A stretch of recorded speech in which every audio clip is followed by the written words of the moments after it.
Okay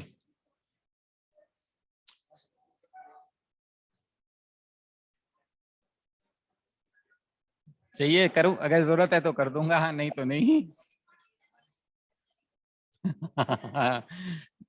मैं इसलिए नहीं बताता, तुम क्लास में ध्यान कम दोगे। शेयर तो मैं कर दूंगा, मुझे क्या फर्क पड़ रहा है।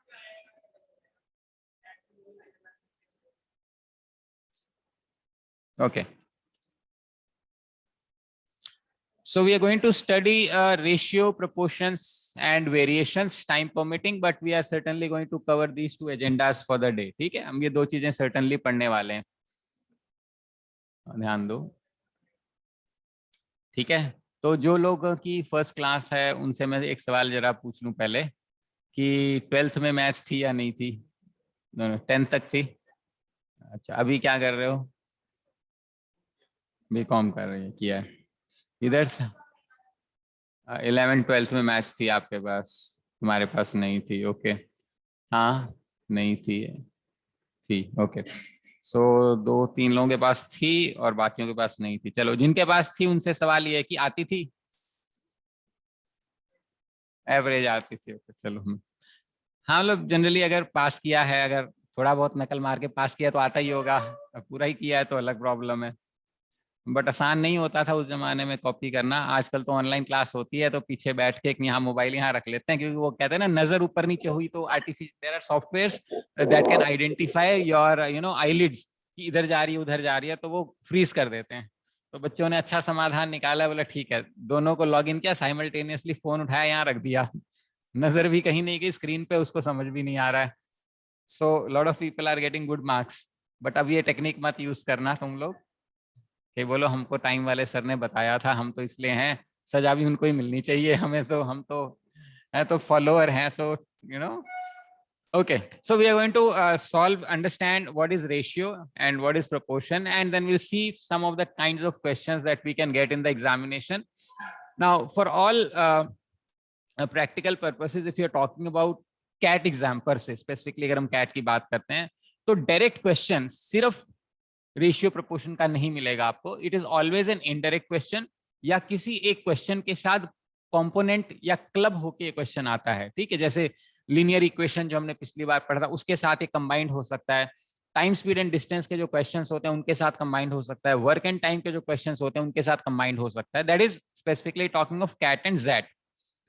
अगर हम बाकी एग्जाम्स की बात करें, स्नैप की बात करें या सीमैट की बात करें या एनमैट की बात करें, in those examinations you may get questions which are direct questions, straight away, मतलब इसी चैप्टर के क्वेश्चंस होंगे, आप वहां से उसको डायरेक्टली वर्बैटिम पिक कर सकते हो। So the examples that we are going to solve today would be possibly asked in these lower level examinations, because to be able to handle CAT questions we need to know 2 or 3 chapters more, because the questions will always be a combination of few topics simultaneously, right? To that extent you need to understand. So idea in today's session is to understand what is the meaning ratio of, what is the meaning of a ratio, and what are the kind of questions that we can come across. That's a fundamental requirement, and we are starting from very elementary level, because कईयों को तो 4-5 साल हो गए maths छोड़े, तो जंग तो लगा ही हुआ होगा, और जिन्होंने शायद 11 12 में भी पढ़ी थी तो भी उनको 2 या 3 साल हो गए होंगे। So we are going to really go at a very ground level and then pick up from there. तो शुरू में अगर आपको लगे कि बहुत आसान है तो कोई खुशफहमी में मत रहना, थोड़ी देर के बाद आपका भी नंबर लग जाएगा उसमें। So will start with understanding basic definition of ratio. हाँ भाई अरुल, अभी से पंगे शुरू कर दिए या गलती से हो गया? रुको मैं तुम्हें बंद करूं पहले सबको। Clear clear all drawing. उसके बाद क्या है? Disable annotation for others. This is closed. ठीक है, तो let's understand the definition of A ratio. ठीक है, so what do you really mean by ratio? Ratio का क्या मतलब? सुना तो हुआ है हम सब ने, रेशियो क्या होता है? What is the meaning of ratio? It is what? It is something. किसको बोलते हैं हम रेशियो? अच्छा, दिखने में कैसा होता है रेशियो? अच्छा चलिए बताओ। पी बाई क्यू फॉर्मेट में होता है। मान लो अपन ने ऐसे लिखा, ऐसा सा दिखता है, देखा है ऐसा कभी कुछ? अच्छा, कई बार इस नंबर को हम ऐसे भी लिख सकते हैं, ऐसा देखा है? ऐसा नहीं देखा है? इसको फ्रैक्शन बोलते हैं। बट रेशियो को भी ऐसे लिखा जाता है। I will just explain how. Normally when you see this is 2/3, that means 3 टुकड़ों में से हम 2 टुकड़ों की बात करें, this is known as a fraction. Any number in the form of p by q where p and q are integers, it is known as a fraction. ऊपर वाली वैल्यू को क्या बोलते हैं? न्यूमरेटर. नीचे वाली वैल्यू को क्या बोलते हैं? डिनोमिनेटर. तो अगर 2/3 फ्रैक्शन है, अगर 2/3 फ्रैक्शन है तभी ये वर्ड यूज होंगे, otherwise the definition and the meaning will change. वो क्या होगा मैं समझाता हूं, but starting with understanding of ratio. Ratio is a comparison of 2 और more quantities having same unit. इसमें सबसे इंपॉर्टेंट बात क्या है? जब 2 या 2 से ज्यादा यूनिट्स को हम कंपेयर करते हैं, और किसको कंपेयर कर सकते हैं? उन्हीं यूनिट्स को कंपेयर कर सकते हैं whose units are same. So it is comparison. Let's say it's a comparison of 2 or more quantities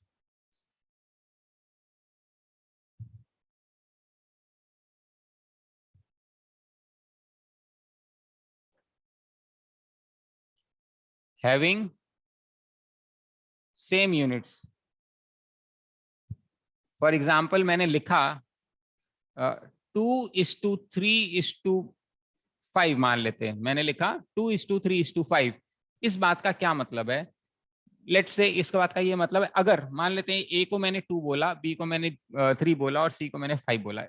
so physical interpretation ये है कि अगर अगर ए के पास 2 यूनिट है, अगर ए के पास 2 यूनिट है, तो बी के पास 3 यूनिट होगा और सी के पास 5 यूनिट होगा. अब ये यूनिट बोल रहा हूं क्योंकि ये भी हो सकता था ए के पास 2 किलो सेब है, तो बी के पास कितना सेब होना चाहिए?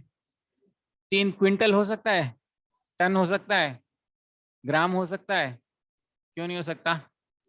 Units. It is very very important to understand that the units must be same. अगर उसमें गड़बड़ हुआ तो रेशियो नहीं बनेगा और क्वेश्चन भी गलत हो जाए. So it's a comparison of 2 और more quantities having same units. So if it is in meters, everything is in meters. If it is in centimeter, everything is in centimeter. kg में है तो सब kg में हो जाएगा. That is the basic essence of the ratio. It's a comparison of 2 or more quantities, right? Now let us say I have 2:3 for example. एक समझा रहा हूं मैं, या 2:3 है मान लेते हैं. ठीक है, इसका क्या मतलब होगा? अगर ए के पास 2 है तो बी के पास 3 है. ये बात समझ में आती है? नाउ रेशियो को हम ऐसे भी लिखते हैं in some of the books, in fact every maths book we will see. So 2:3 can also be written as 2/3. समझ में आ रहा है? अब अगर हम रेशियो पढ़ते हैं तो जो पहली वाली टर्म है, ये वाली टर्म है, इसका एक नाम है. क्या बोलते हैं इसको? इसको बोलते हैं एंटीसीडेंट. इसको बोलते हैं एंटीसीडेंट. और जो सेकंड वाला टर्म है इसको बोलते हैं कॉन्सिक्वेंट. ठीक है, पहले वाली टर्म को बोलते हैं एंटीसीडेंट, दूसरे वाली टर्म को बोलते हैं कॉन्सिक्वेंट. और ठीक है, अब मान लेते हैं मैंने इस रेशियो को ऐसे लिखा. अगर ऊपर वाला एंटीसीडेंट है तो नीचे वाला क्या है? कॉन्सिक्वेंट है. अगर ये एंटीसीडेंट है तो ये कॉन्सिक्वेंट है. लेकिन अभी अभी 2 मिनट पहले हम बात कर रहे थे कि जो चीज ऊपर लिखी जाती है उसको न्यूमरेटर बोलते हैं और जो नीचे लिखी जाती है उसको डिनोमिनेटर बोलते हैं. अब प्रॉब्लम यह है कि क्वेश्चन में हमें 2/3 लिखा हुआ दिख गया. Now the challenge is examiner is not going to tell us anything about it, right? It is up to us to figure out whether it is a ratio or it is a fraction. So what is the distinction between a ratio and a fraction? क्योंकि 2/3 तो हम fraction में भी use कर रहे हैं और ratio में भी यूज कर रहे हैं, तो हमें यह समझ में आना चाहिए कि डिफरेंस क्या है और वो कैसे आइडेंटिफाई करें. तो हमें अगर असली मतलब पता होगा रेशियो का तो हम हमेशा इस डिस्टिंक्शन को अच्छे से कर पाएंगे. जैसे कि what do I mean by this? For example मान लेते हैं हमारे पास एक ब्रेड है, piece of bread. We are having a loaf of bread, right? And I am dividing it into let us say 5 equal parts. ठीक है, मैंने इसको 5 बराबर हिस्सों में बांट दिया.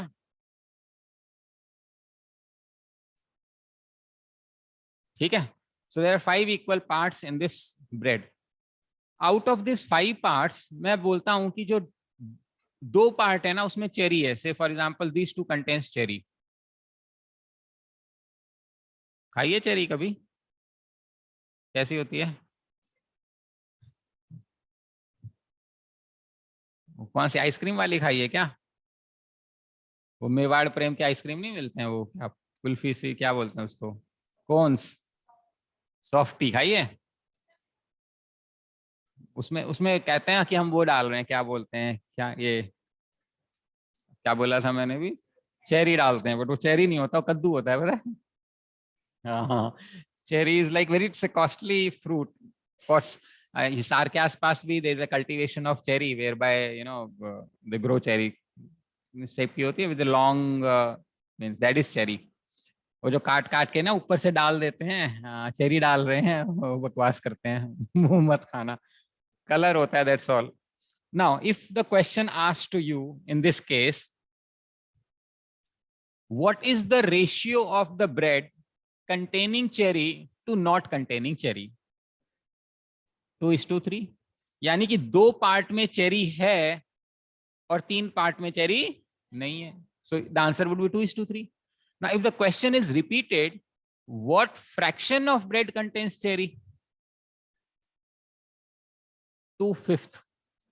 समझ में आ रहा है डिफरेंस इन क्वेश्चन? अभी पहले क्वेश्चन क्या था, what is the ratio of the bread containing cherry to not contain cherry, कितने हिस्से में चेरी है और कितने हिस्से में चेरी नहीं है, तो हमने 2:3 बोल दिया, which can be written as 2/3 without fail because we are writing it.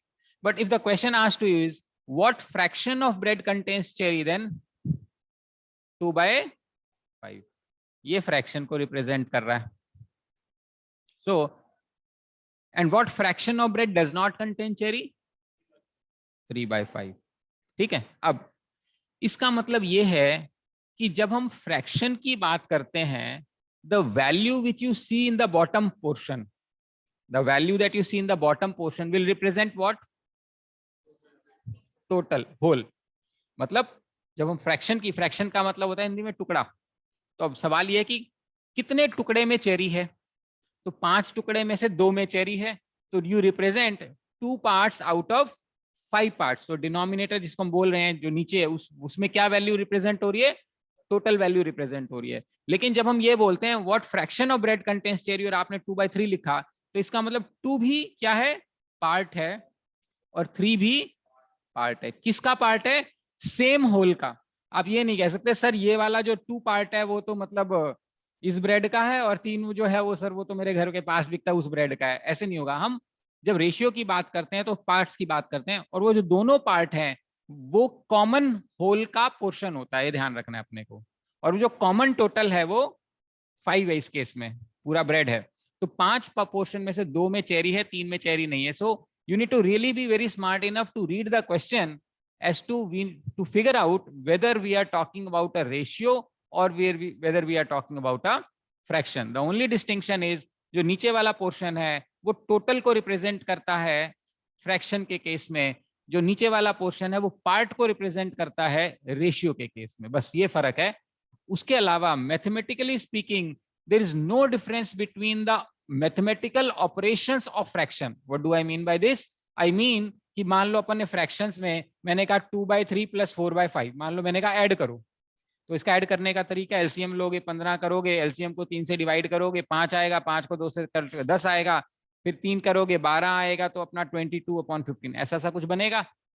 अगर ये फ्रैक्शन होता तो भी इसका एडिशन ऐसे होगा, और अगर ये रेशियो है तो भी इसका एडिशन या सब्ट्रैक्शन कर लो या मल्टीप्लीकेशन कर लो या रेसिप्रोकल कर लो, इसके अलावा कहीं पर भी कोई भी डिफरेंस आपको नजर नहीं आएगा। डिफरेंस सिर्फ आपको यहां समझ में आना चाहिए, क्योंकि एग्जामिनर भी लिख के नहीं देगा कि ये ऐसा करो आप, वो तो ये दे देगा ना क्वेश्चन, उसका तो काम है क्वेश्चन देना। वो हमारी जिम्मेदारी कि हम उसको समझें कि कैसे उसको डिस्टिंक्शन करनी है। आ रही है बात समझ में ना? अगर मेरे पास ये दोनों फ्रैक्शंस है ना, इन दोनों फ्रैक्शन का जब मैं रेशियो निकालता हूं, दोनों फ्रैक्शन का रेशियो तो कट जाएगा, तो कॉमन चीज आ जाएगी। तो बेसिकली दिस इज 2/5 का रेशियो 3/5 ये। So 2 is a part and 3 is also a part. So part upon part is always the ratio, part upon total is always the fraction. ये fundamental बात समझ में आती है, difference between a fraction and a ratio, and how do we really break this idea. ठीक है, now let's see what is the most simplest possible question that you can have in understanding of a ratio. Fundamentally दो तरह के question बनते हैं। एक question बनता है where by a number is given to us and we have to break that number into certain ratios. समझ में? A number is given to us and we break the numbers into certain ratio. तुम्हारी law की वाली है ना, IPM की class है ना, इंग्लिश की, उधर चल रही है ना? हाँ, ओके, वेयर वाज आई? हाँ, so let's just take a question to understand this better. So there is a number which is given. Let us say मेरे को एक नंबर दिया है 50। मुझे इस 50 को 3 टुकड़ों में बांटना है, मतलब I need to break this 50 into 3 parts such that the ratio of the parts happen to be 2:3:5 for example। एक नंबर को हमें तोड़ना है, इसको 3 टुकड़ों में तोड़ना है। ये 3 टुकड़े भी हो सकते हैं, 4 टुकड़े भी हो सकते हैं, 2 टुकड़ा भी हो सकता है, और उन टुकड़ों की रेशियो हमें दे दी है 2:3:5। So how do we really handle this? Now there are two ways of approaching this question. One way of approaching this question is logical in the sense कि अगर ये 2 है तो ये 3 है, और अगर ये 3 है तो ये 5 है। क्या असली में 2 है, असली में 3 है, असली में 5 है? नहीं। क्यों? क्योंकि अगर 2:3 का रेशियो चाहिए, मान लो ये 20 होता, ये 30 होता, ये 50 होता, तो भी रेशियो क्या आती? मान लेते हैं 200 होता, ये 300 होता, ये 500 होता, तो भी रेशियो क्या आती? Same is 2:3। अगर ये 4 होता, ये 6 होता और ये 10 होता, तो भी रेशियो क्या आती? इसका मतलब है अगर हमें 2:3:5 दिया है तो असली नंबर क्या है वो हमें पता नहीं है। क्यों नहीं पता है? Because there would have been some common factor which would have got cancelled before we get this ratio. मतलब कोई नंबर रहा होगा, मान लेते हैं 20, 30, 40, 50, जो कॉमन फैक्टर 0, 0 या 10, 10 का है वो कैंसिल होने के बाद ही रेशियो बना है। तो if you are given a ratio and you want to find the original number कि वो क्या था, तो हमेशा हम एक मल्टीप्लाइंग फैक्टर एज्यूम करते हैं x, and therefore we say the first number would be in the form of 2x, the second would be in the form of 3x and the next would be in the form of 5x। क्यों? x क्या है यहाँ पे? Multiplying factor, जो कि cut गया होगा जब हमने रेशियो निकालने की कोशिश करी होगी। That is the basic meaning. Now we know the 3 components, but हमें पता है 50 को तोड़ के 3 हिस्से बनेंगे, यानी ये टुकड़ा प्लस ये टुकड़ा प्लस ये टुकड़ा। तीनों टुकड़ों को अगर हम जोड़ दें तो मेरे पास कितनी वैल्यू बननी चाहिए? 50। टोटल वैल्यू तो 50 बनेगी ना, तो कितना बन जाएगा? We know 10x is equal to 50 और x is equal to 5। So this x is known as multiplying factor. So I could say the original number would have been 10, 15 and so this was my original number, जिसका कि जब अगर हम ratio निकालते तो हमें हमारा जो ओरिजिनल नंबर है वो आराम से मिल जाता। आ रही बात समझ में? किसी भी नंबर को जब हमें स्प्लिट करना होता है, so you take assume that there is some multiplying factor which needs to be first figured out, and then subsequently we can get back and get the original values. That is one way of approaching this question. Sometimes this approach is useful and sometimes the other approach is useful. So what is the other approach? The other approach for the same question is something like this, and then we will take the generic formula. So yes, I have 50 needs to be divided in the ratio of 2:3:5. What it means कि अगर टुकड़े होते तो कितने टुकड़े बनते हैं? ये 10। और मान लेते हैं बंदा ए होता, तो ए को 10 में से कितने टुकड़े मिल रहे थे? 2। तो ए को मिलते हैं 10 में से 2 टुकड़े, बट टोटल कितने पोर्शन है? सो आउट ऑफ 50 कितना? इंटू 50। ये कैसे आ रहा है? समझ में आ रहा है? 10 में से आपके 2 हैं। मान लो 10 पेंसिल होती तो आपकी 2 पेंसिलें हैं, बट 10 नहीं है। कितनी पेंसिलें हैं? 50। तो आपके कितने होंगे? ये यूनिटरी मेथड सुना है कभी? 10 पेंसिल हैं तो 2 हैं, आपकी 50 होती तो कितनी होती? तो क्या करते? इसको x मान लो। 50 into 2 is equal to 10 into x. तो x की वैल्यू कितनी आ जाती? 10। समझ में आ रहा है? तो इस हाँ बेटा, इक्वल टू क्यों किया? Okay okay, now this is very basic, please understand, ताकि बाकी कई जगह काम में आता है। लगता तो बेसिक है बट कंफ्यूजन सबको रहती है। मान लेते हैं हमारे 2-3 सवाल होते हैं मान लेते हैं 2 रुपए के आपको 10 टॉफियां मिलती हैं, आजकल नहीं मिलती हैं, ज़ूम कर रहे हैं हम। 2 रुपए की 10 टॉफियां मिलती हैं। मैं आपसे पूछूं आपके पास 5.5 रुपए हैं, कितनी टॉफियां मिलेगी? समझ में आ रहा है? नहीं, वो नहीं करना, इतनी मेहनत नहीं करनी अपने को। देखो ये रुपए हैं, ये टॉफी है, 2 रुपए की 10 टॉफियां हैं। अब हमारा या तो रुपया बदलेगा या टॉफी बदलेगी, तभी क्वेश्चन बनेगा। मान लेते हैं रुपया बदल गया, मतलब कि मैंने कहा 2 की बजाय अब 5.5 रुपए, तो रुपए के नीचे रुपया, रुपए के नीचे रुपया। जो चीज नहीं पता उसको क्वेश्चन मार्क मान लो या एक्स मान लो, जो चीज नहीं पता उसको एक्स मान लो, फिर क्रॉस मल्टीप्लाई करो। This into this will always be equal to this into this, you will always get an answer. ये भी हो सकता था 2 रुपए के 10 टॉफियां, ये रुपीज है, ये टॉफी। आपने कहा जी मेरे को तो 3 ही टॉफी खरीदनी है, तो कितने रुपए लगेंगे? तो रुपए की जगह एक्स कर दिया आपने और फिर क्रॉस मल्टीप्लाई कर दिया, आपका आंसर आ जाएगा। यही काम हम यहाँ पे भी कर रहे हैं, ठीक है।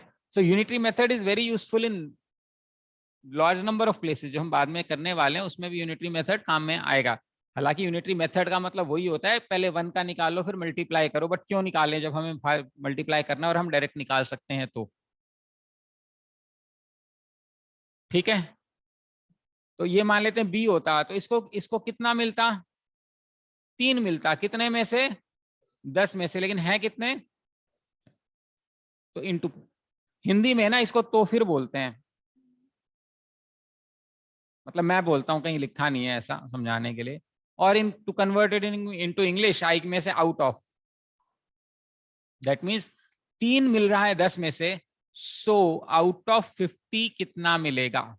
या फिर 3 मिल रहा है 10 में से, तो फिर 50 में से कितना मिलेगा?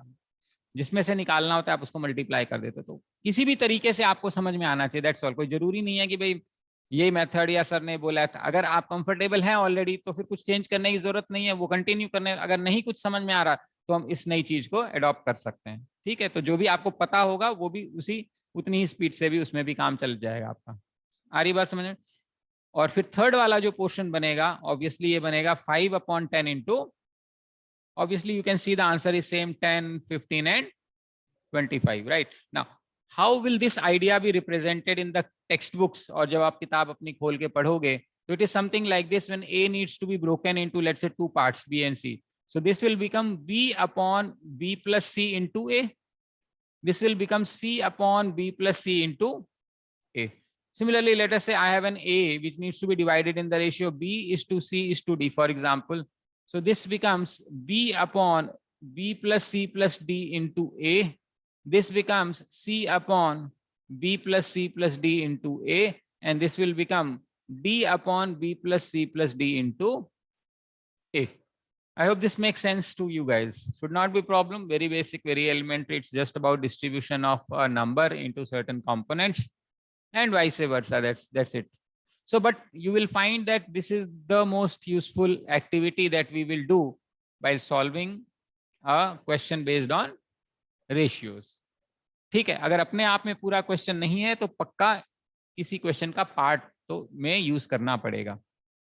The first type of questions जो हमें देखने को मिलते हैं एग्जाम में। The second type of question that you get, right, that is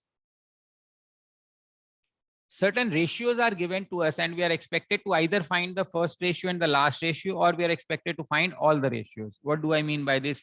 I mean to say, let us say there are two numbers a and b in the ratio of 2:3. Let's say there's a number b is to c, also 4:5, let us say, and there's c is to d is, let's say, 6:7, and I'm asking you to tell me what is a is to d. Obviously, what in examination it's not written like this. It is always written as a is to b is 2:3, b is to हाँ, ये second वाला जो मैं पूछ रहा हूँ वो आएगा, और c is to d आपको 6:7। ऐसा आपको कुछ क्वेश्चन दिया जाएगा, मतलब ऐसा क्वेश्चन दिया जाएगा, ये डेटा दिया जाएगा और क्वेश्चन ये होगा कि find a is to d। हमें a is to d find करना है और हमें ये सारा कुछ दिया हुआ है। अब इसको कैसे करें? इसका एक बहुत आसान तरीका भी हो सकता है। ये शायद बड़ा हो जाएगा आपको लिए, मैं एक बार इससे छोटा क्वेश्चन करा लेता हूँ फिर हम इसको कर लेंगे वापस से, ठीक है। मान लेते हैं हम इतना ही करना चाहते हैं, ए बी सी, सिर्फ ये पहला वाला, we want to only solve this, और हमें चाहिए ए इज टू सी। अपने को पता है ए बाई बी की क्या वैल्यू है, 2/3। बी बाई सी की क्या वैल्यू है। अच्छा, अगर मैं इसको मल्टीप्लाई करूं तो क्या बी से बी कट जाएगा, कटेगा, बिल्कुल सही बात है। फिर क्या बचेगा, ए बाई सी बचेगा। क्या नहीं, इसे ए बाई सी को मैं ए इज टू सी लिख सकता हूं और मेरा आंसर आ जाएगा, क्योंकि क्वेश्चन क्या था, ए इज टू सी। तो अगर ए बाई बी को ए इज टू बी को ए बाई बी लिखने में कोई हर्ज नहीं है, because we just studied it can be written. Similarly B by C को भी अपन कोई हर्ज नहीं है, बी इज टू सी को बी बाई सी लिख सकते हैं। जब मल्टीप्लाई करेंगे तो कट जाएगा दोनों, ए इज टू सी। अब यही करते हैं, मान लेते हैं कितना है, 2:3, और बी बाई सी कितना है। अब सवाल ये है कि यहाँ तो देखो सेम शक्लें थी, कट गया। यहाँ पे तो 4 है और यहाँ पे 3 है, क्या करें। सिर्फ क्यों, क्यों है ऐसे।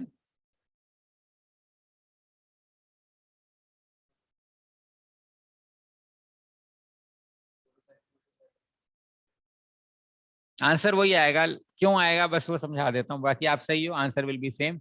इसलिए कि अगर अपन रेशियो में दोनों तरफ कुछ मल्टीप्लाई करें तो it will not change my ratio. मतलब क्या है, मान लो मेरा रेशियो 2:3 है, मैंने 4 ऊपर मल्टीप्लाई किया और 4 नीचे कर दिया, तो रेशियो में कोई बदलाव आएगा, क्योंकि कट जाएगा, तो क्या बदलाव आएगा। So you can multiply both antecedent and consequent by a constant number, same number. अब काटने के लिए दोनों की शक्लें सेम बनानी है। अब यहाँ पे 3 है, यहाँ पे 4 है, लेकिन हमें क्या चाहिए, 4 चाहिए, तो मैं नीचे 4 मल्टीप्लाई कर दूंगा, ऊपर भी 4 मल्टीप्लाई कर दूंगा, चलेगा, कोई फर्क नहीं पड़ेगा। अब यहाँ पे जो इसका वाला कोफिशिएंट है 3, यहाँ 3 की कमी है, यहाँ 3 मल्टीप्लाई कर दूंगा, यहाँ 3 मल्टी, चलेगा। अब ये बन जाएगा 8/12 इंटू 12/15।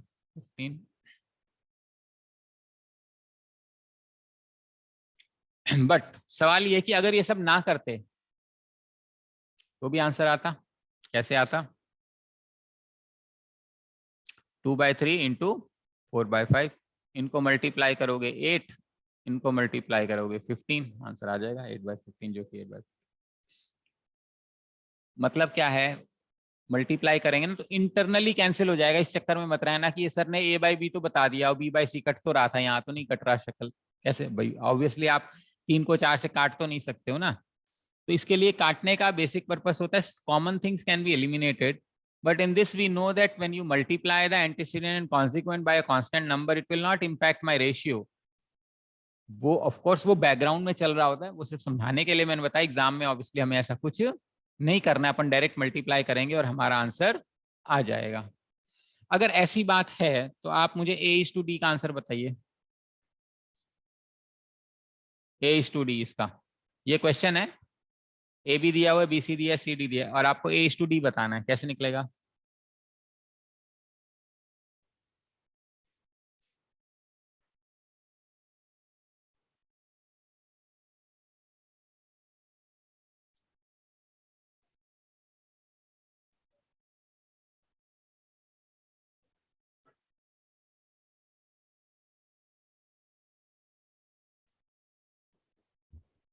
सर हम्म, सर सी रेस टू डी को हम डी रेस टू सी लिख सकते हैं। हाँ ए इज टू डी चाहिए अपने को। नहीं सर, मैं पूछ रहा हूँ सी रेस टू डी 6/7 है, हाँ हाँ बिल्कुल। हम उसको रिवर्स कर सकते हैं, हम 7 नहीं, रेस टू 6 नहीं कर सकते। लेकिन उसको यहाँ चेंज करना पड़ेगा ना, डी इज टू सी हो जाएगा, 7 is to A is to D नहीं चेंज कर सकते।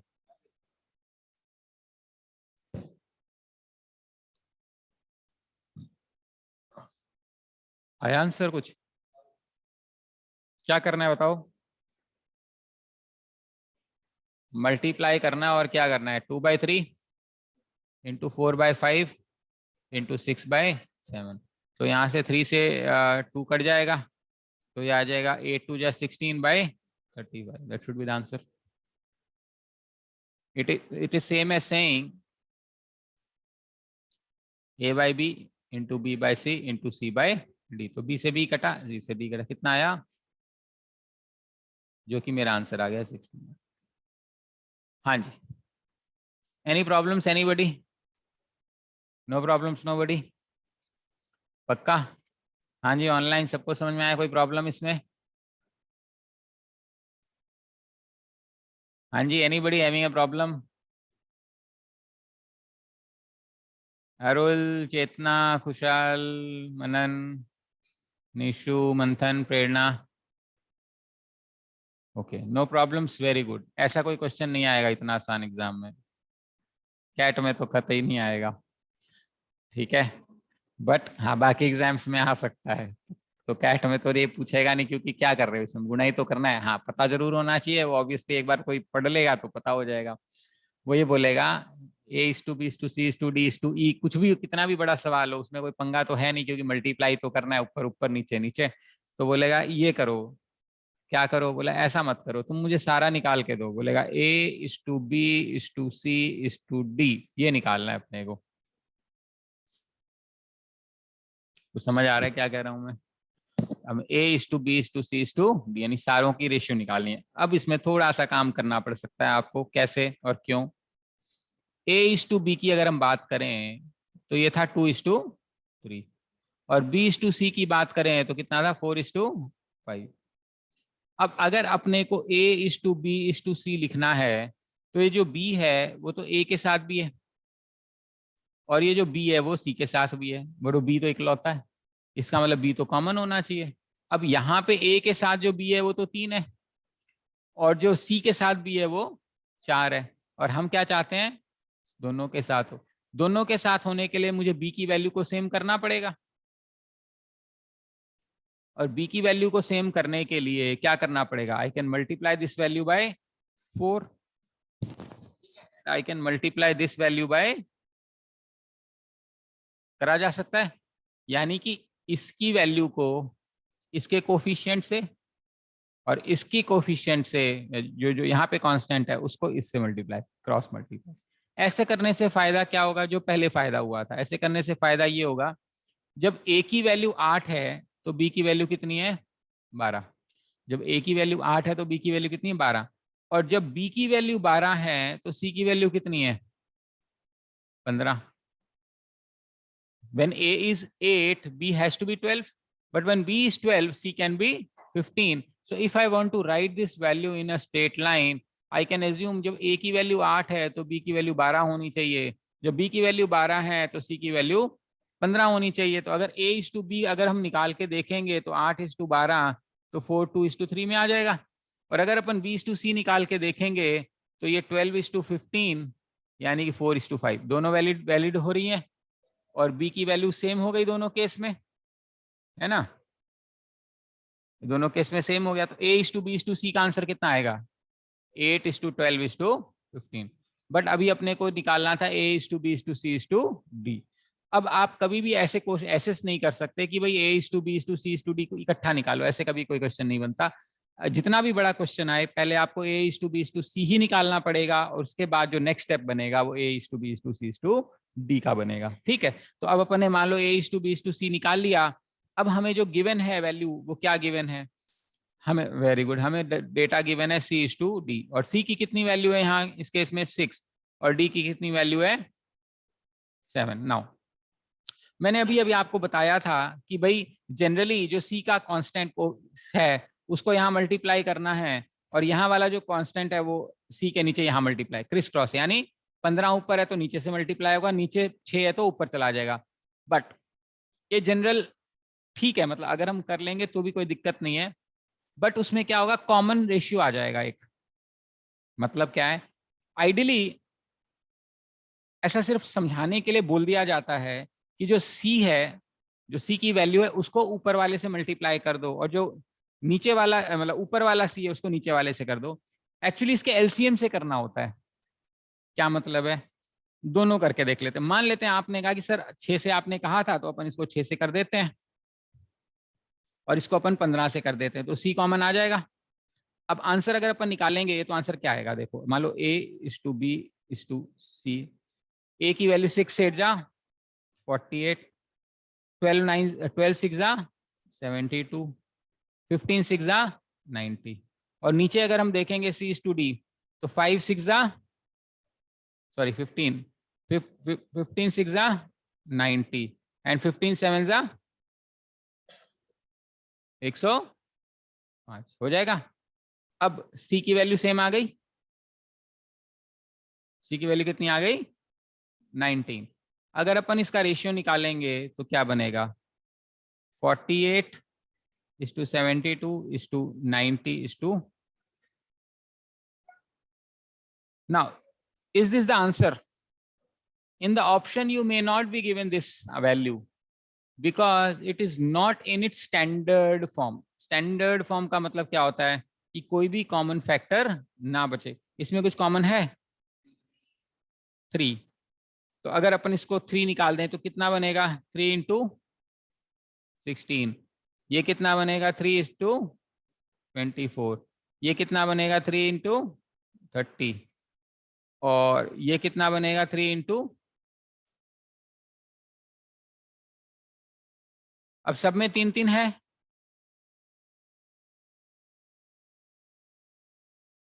तो आंसर कितना आ जाएगा,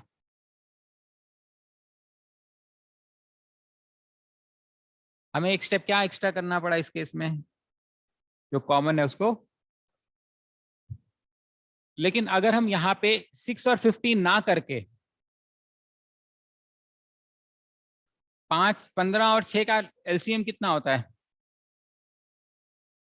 एलसीएम आता है वंस अपॉन ए टाइम, जब हम 7th 8th में हुआ करते थे तो ऐसा निकाला करते थे लॉन्ग डिवीजन मेथड से।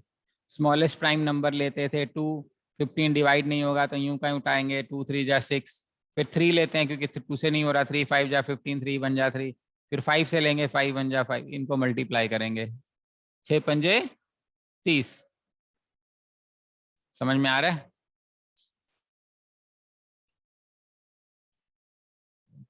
अब अगर हमें 30 बनाना है, इसका मतलब 30 बनाने के लिए इसको किससे मल्टीप्लाई करूं 2 से, वेरी गुड, और इसको किससे करना पड़ेगा 5 से। इससे क्या होगा डायरेक्ट हमारा आंसर आ जाएगा 16 12 30 एंड 35। हाँ हाँ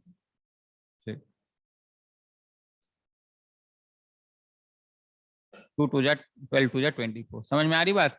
तो जो कॉमन वाला अगर हम ब्लाइंडली कर रहे हैं कि भाई इसका नीचे जो दिख रहा है उसको इधर ऊपर से मल्टीप्लाई कर दिया, ऊपर वाले को नीचे से, उस केस में ये वाली जो रिडंडेंसी है वो कई बार आ जाती है, जिससे हमें थोड़ा सा 2 4 सेकंड 10 सेकंड 20 सेकंड निकालने के लिए पड़ सकता है। और कई बार हमें डायरेक्ट आंसर हो सकता है ना दिखे ऑप्शन में, फिर हमें लग सकता है कि हम गलत कर रहे हैं और फिर हम वापस चेक करेंगे तो कोई गलती तो मिलेगी नहीं क्योंकि आपने तो सही किया। इट इज जस्ट दैट कि वो उस पर्टिकुलर फॉर्मेट में ऑप्शन नहीं दिया हुआ है हमारे सामने, इसलिए पंगा हो जाता है इसके अंदर। यहां तक बात समझ में आती है क्या कह रहा हूं मैं? कॉमन रेशियो निकालना है, ठीक है। हम इसका वैसे तो शॉर्टकट एक आधा होता है, ज्यादा नहीं है, but you may can do this. मान लेते हैं आप चाहें, मान लेते हैं जैसे 2:3 है और ये 3:5 है, ये इसमें मल्टीप्लाई होगा 6, ये इसमें होगा 9 और ये इसमें होगा 15। ये आंसर है मान लो यहाँ तक। इसके बाद मान लो नेक्स्ट वाला करना है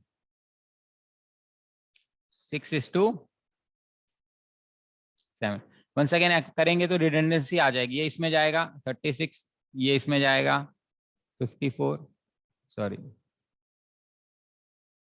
ये इसमें जाएगा 90 और ये इसके ऊपर आ जाएगा 105। क्या कर रहा हूं मैं? कर रहा हूं कि अच्छा चलो, मतलब डायरेक्ट आंसर लिखने का तरीका बता रहा हूँ कि कुछ नहीं करना, सीधा आंसर लिखना है मान लो, वही तो बता रहा था। समझ नहीं आया? चलो ठीक है, अभी समझाता हूँ, आराम से समझाता हूँ फिर मैं। देखो हमें है 2:3 और दूसरा था अपना 4:5। सेम करना है, तब तक मल्टीप्लाई करते चलना है। कब तक? जब तक काम अपनी सिर न आ जाए। जैसे कि 4 किस में मल्टीप्लाई करोगे 2 से, कितना आएगा 8, फिर 4 को किससे करोगे 3 से, कितना बन जाएगा 12। काम आपके सिर आ गया, आप तो करते नहीं, दूसरे के सिर मार दिया आपने, 15, बस हो गया। ठीक है, मान लेते हैं अगला वाला है 6:7। इस केस में रिडंडेंसी जरूर आएगी बट डायरेक्ट आंसर लिखा जाएगा। 6 को किससे मल्टीप्लाई करोगे? 8 से, कितना बनेगा? 48। फिर क्या करोगे? 12 से, 12 6 72। पर कुछ गलत लिख दिया था क्या मैंने? उसके बाद 6 को किससे करोगे? 15 से, कितना आएगा? 90। काम आपके सिर आ गया। फिर क्या करोगे? दूसरे के सिर डाल दोगे, हो गया कितना? 105।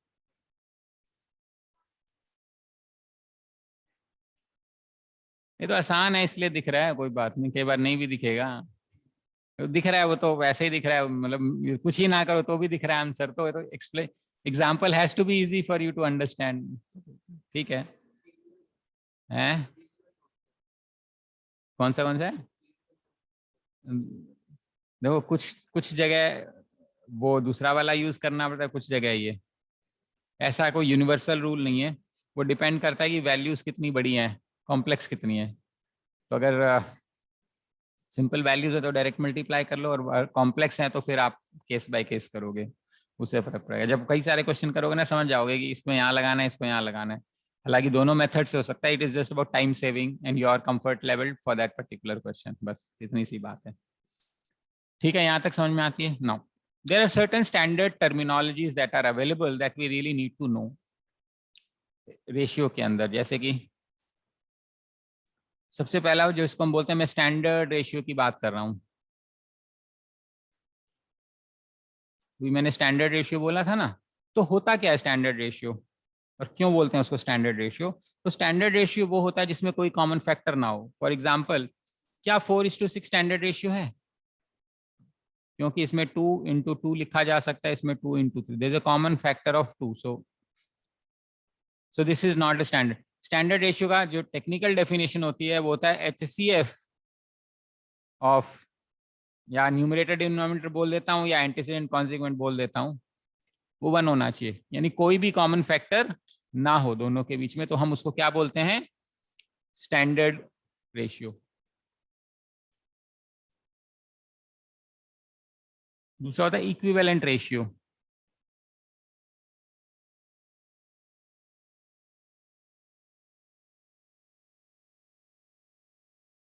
जैसे कि 4/6 is an equivalent ratio of 2/3, यानी 4/6।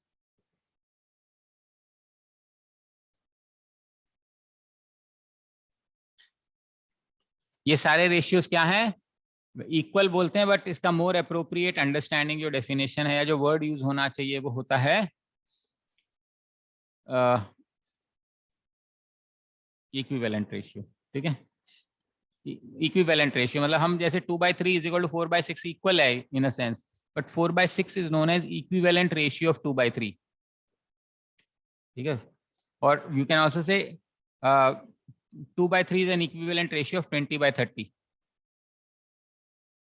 तो ये स्टैंडर्ड है, ये इक्विवेलेंट। अब इसके बाद एक वर्ड आता है जिसको पूछा जाता है duplicate ratio.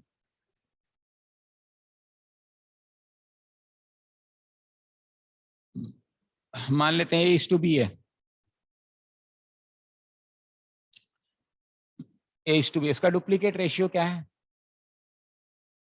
somebody says ratio, find the duplicate ratio of 2:3, example के तौर पे। Now if you know that, तुक्का तुक्का मारो है।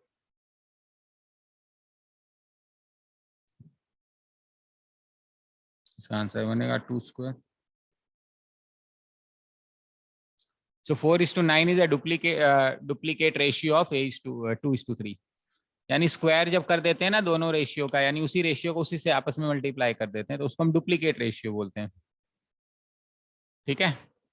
ऐसे ही एक टर्म आता है, आई एम श्योर उसको आप समझ जाओगे अब, ट्रिप्लीकेट रेशियो।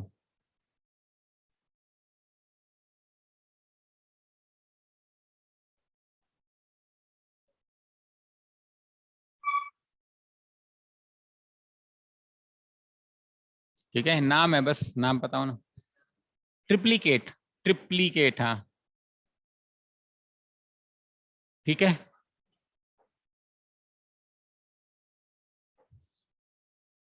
इसके बाद एक टर्म आती है सब डुप्लीकेट।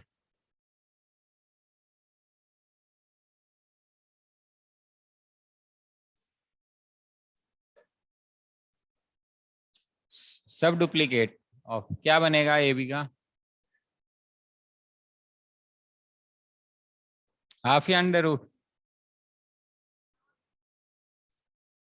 ऊपर क्या हुआ था स्क्वायर, तो इसका क्या होएगा स्क्वायर रूट हो जाएगा या अंडर रूट। देखो अगर आपको ही पता होगा यहाँ पे अगर कुछ नहीं लिखा मान लेते हैं तो इसको 2 माना जाता है, पता है ना, इसीलिए इसको स्क्वायर रूट बोलते हैं, 2 ऑलरेडी होता है, कुछ नहीं लिखने का मतलब है बाय डिफॉल्ट 2। ठीक है, ऐसे एक चीज होती है जिसको बोलते हैं सब ट्रिप्लीकेट रेशियो।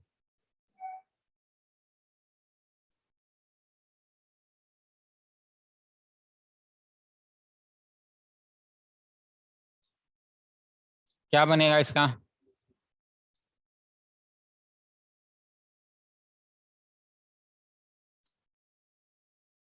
ठीक है, सब डुप्लीकेट सब ट्रिप्लीकेट।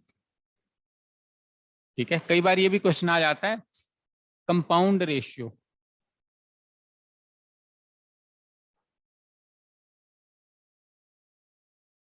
जैसे एग्जांपल के तौर पे मान लेते हैं 2:3, इसका कंपाउंड रेशियो निकालना है।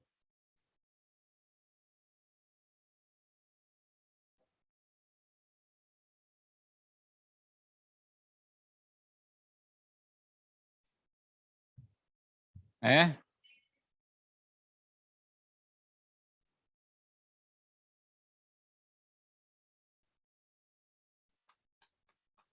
कंपाउंडिंग का मतलब होता है एक के ऊपर एक ब्याज, चक्रवर्ती ब्याज, वो हम पढ़ेंगे, बट इधर compound basically is multiplication of antecedents and consequent, that's all. 2/3 into 5/7 which is 10/35, यानी a is to b and c is to d का निकालना है अपने को, तो बनेगा a into c upon b into d. So this is the compound ratio of AB and CD.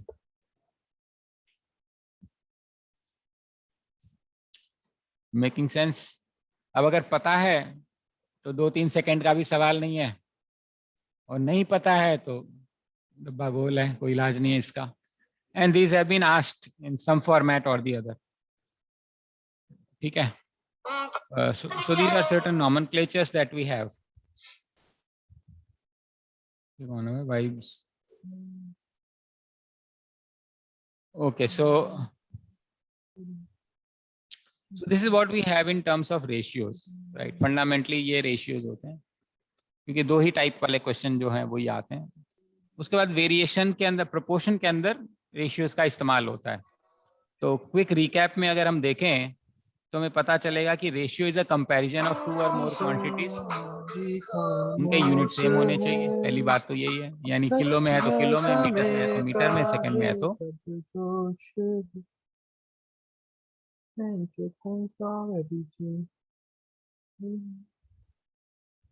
हाँ खुशहाल गाना गा रहे हो क्या?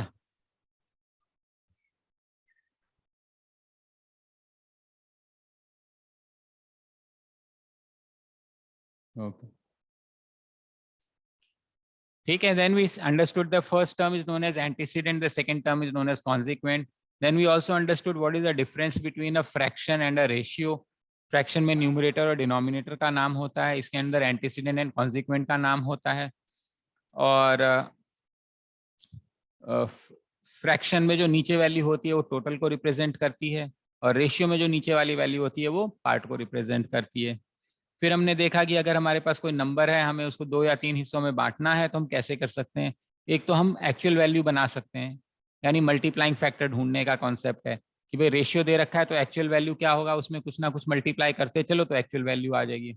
उनका सम इक्वेट करके हम मल्टीप्लाइंग फैक्टर को आइडेंटिफाई करते हैं, उसके बाद सारी टर्म्स निकाल देते हैं। दूसरा तरीका ये होता है कि हमें रेशियो दिया हुआ है, हम आउट ऑफ वाला कॉन्सेप्ट निकाल लेते हैं, भाई इतने टुकड़ों में से इतना मेरा, तो बताओ इतने टुकड़े होते तो कितना मुझे मिलता। तो जिसका जो थ्योरी हमने समझी थी वो ये थी। ठीक है, इसमें तो कोई प्रॉब्लम नहीं है यहाँ तक।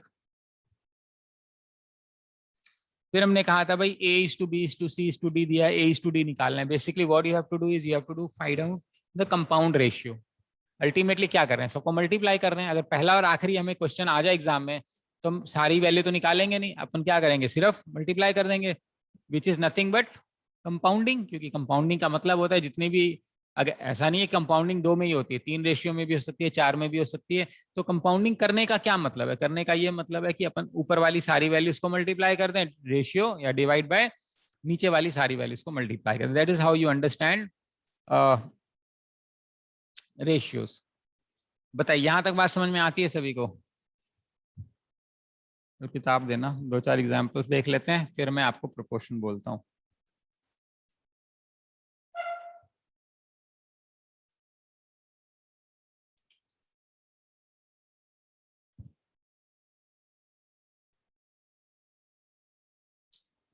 अच्छा, ये नॉमेनक्लेचर हम भी अभी हमने किया था, तो I am sure you will understand this.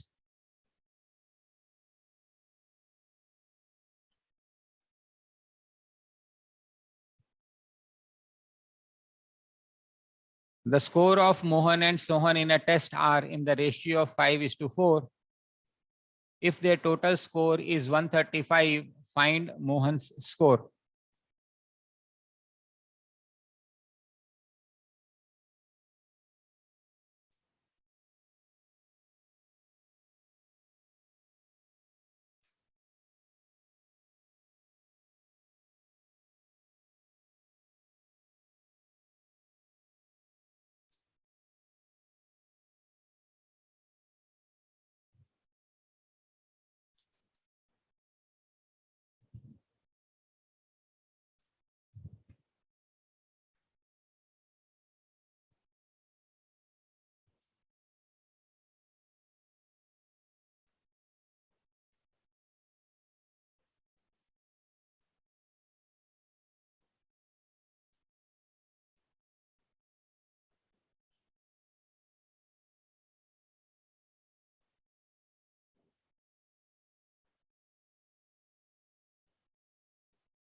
कैसे किया? अब एक्स लेके किया या दूसरा वाला किया? और दूसरा वाला क्या अगर करते तो क्या करते?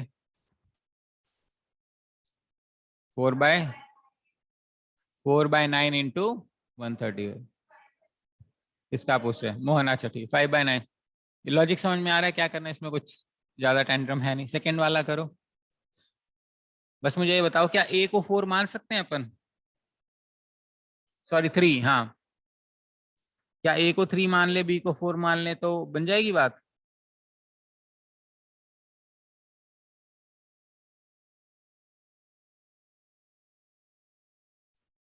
इस केस में तो आंसर ठीक आ जाएगा, लेकिन ये जरूरी नहीं है। मैं बस आपको ये क्वेश्चन करना चाह रहा हूँ।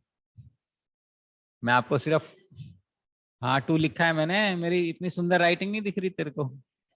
अच्छा, ले उसको, ये क्वेश्चन 2 है। ओके खुशहाल, फाइन, गुड। मेरा क्वेश्चन इसमें ये है कि अगर मैं ए को 3 ले लूं और बी को 4 ले लूं, तो क्या सही बात है क्या? ये बात तो सही नहीं है, बट क्या आंसर सही आएगा? आएगा। इस केस में सही आएगा। वो इसलिए सही आ रहा है क्योंकि दूसरे का भी जो पावर है ना, वो सेम है। पावर सेम है, मतलब ए और बी की पावर सेम है, और रेशियो में भी पावर सेम है। इसलिए अगर आप ए को 3 मान लो, बी को 4 मान, तो आंसर। मान लो मैंने आपसे बोला कि आपको 3a² + 4b = 4a² + 5b निकालना है, इसका आंसर। अब इस केस में तो आपने ए को 3 मान के बी को 4 मान के निकाल दिया, बट क्या इस केस में निकाल सकते हो ऐसा? पक्का गलत होएगा, 100%। क्योंकि a is not 3, a is merely 3x, b is merely 4x. So in this case 3a would become 9x, 4b will become 16x, hold weight, 4a will become 12x, 5b will become 20x। तो ये बन जाएगा 9 और 6 25x, और ये 20 है ना 32x। तो x x कट गया, 25/32। अब अगर x कुछ ना लेते तो भी यही आंसर आ जाता है इस केस में, बट जैसे यहाँ पे अगर नहीं x को ले लोगे तो x स्क्वायर हो जाएगा। समझ में आ रहा है? एक ही जगह अपन 3x रखेंगे और स्क्वायर करेंगे तो 9x स्क्वायर हो जाएगा। 9x स्क्वायर प्लस कुछ x आएगा, तो x स्क्वायर और x को तो जोड़ नहीं सकते हो, तो कटेगा नहीं, तो प्रॉब्लम हो जाएगी, आंसर गलत हो जाएगा। इसका आंसर आएगा कैन नॉट बी डिटरमाइंड। इसी मेथड से ये दूसरा क्वेश्चन सही आ रहा है, इसी मेथड से दूसरा क्वेश्चन गलत आ जाएगा। इसलिए हमें फंडामेंटल अंडरस्टैंडिंग पता होनी चाहिए, उसके बाद हम ये जरूर हाँ दिमाग लगा सकते हैं, अच्छा रेशियो सेम है, डाल के देख लेते हैं क्या फायदा, x लिखने का टाइम बचेगा। लेकिन अगर कोई भी कंफ्यूजन हो तो मैं एक्चुअल वैल्यू लेने के लिए मल्टीप्लाइंग फैक्टर के साथ ही लेना चाहिए, otherwise chances are very high कि हमारा क्वेश्चन गलत हो जाए। ठीक है, चलो मैं अपने आप से क्वेश्चन पूछ लेता हूँ। जनरली इस पे क्वेश्चंस आते हैं ना, वो एप्लीकेशन बेस्ड आते हैं। एप्लीकेशन बेस्ड का मतलब ये है कि मान लेते हैं आप अंडे खरीदने गए, मान लो सर्दियों का मौसम आ रहा है, आप 1 दर्जन अंडे लेके आ रहे हो, और जब दुकान से घर पहुंच रहे हो तो ज्यादा तांग झांक कर रहे हो।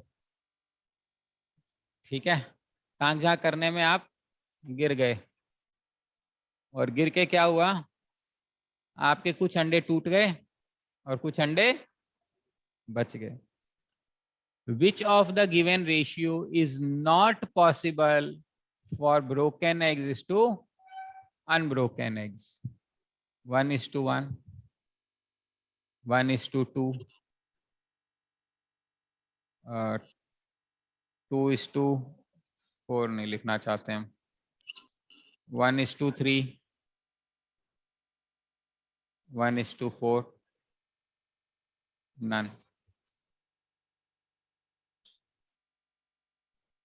क्वेश्चन समझ में आया?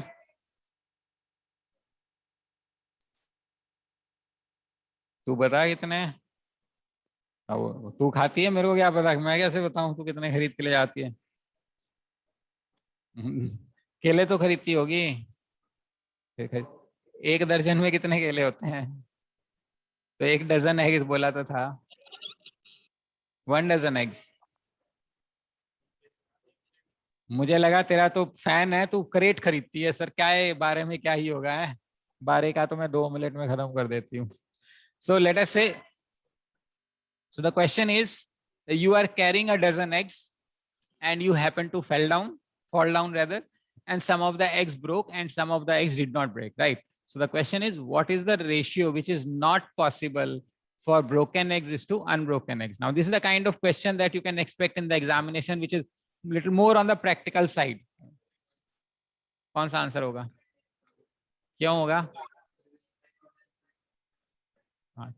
यस, क्योंकि हम 12 को 1:4 रेशियो में स्प्लिट नहीं कर सकते। ठीक है Khushhal, you are absolutely right. Now why I am trying to say this, मान लो 12 अंडे हैं 1:1 रेशियो में, तो ये हो सकता है ना, ये 1/2 बनेगा इंटू 12, और ये बनेगा 1/2 इंटू 12, 6 अंडे। इसका अगर हम देखें 1:2, तो ये बनेगा 1/3 इंटू 12, और ये बनेगा 2 इंटू, कहने का मतलब ये जो 12 है वो 3 से डिविजिबल होना चाहिए, तो ये कितने बन जाएंगे 4, और ये कितने बन जाएंगे 8, 1:2 आ गया। तीसरा वाला भी पॉसिबल है मेरे पास, 1:3, तो ये बनेगा 1/4 इंटू 12, और ये बनेगा 3/4 इंटू 12।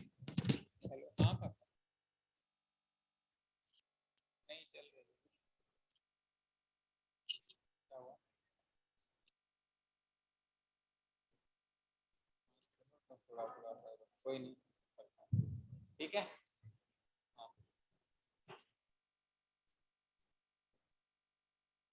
हाँ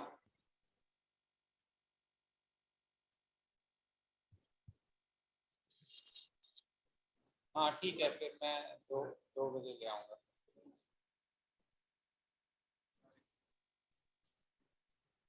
ओके, अब अगर हमें 12 को 1:4 में डिवाइड करना है, तो ये बनेगा 1/5 इंटू 12, और ये बनेगा 4/5 इंटू 12। अब चूंकि 12 5 से डिवाइड नहीं हो रहा है, ऑब्वियसली ये सब करने की जरूरत नहीं एग्जाम में। जो मैं समझाना चाह रहा हूँ वो ये कि जो इसका रेशियो का सम है ना उसको डिवाइड करना चाहिए, क्योंकि ये डिवाइड नहीं करेगा तो आप ये कह सकते हो कि सर 12/4 कितना बनेगा, 2.4, और ये कितना बनेगा, 4 × 4 = 16, 8, 9.6, यही बनेगा।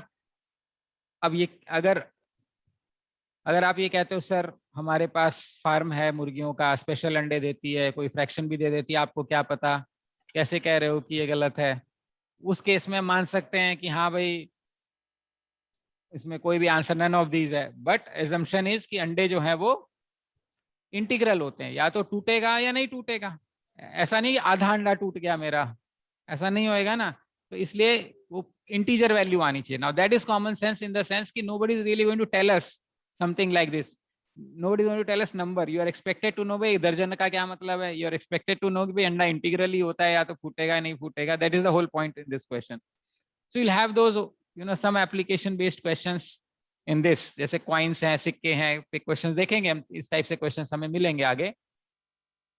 But specially in management exams CAT वैट में तो आपको इसका वो एप्लीकेशन बेस्ड क्वेश्चन मिलेगा। ठीक है, हम 2-3 क्वेश्चन और करते हैं ताकि हमें थोड़ा थोड़ा सा कुछ आइडिया मिल जाए।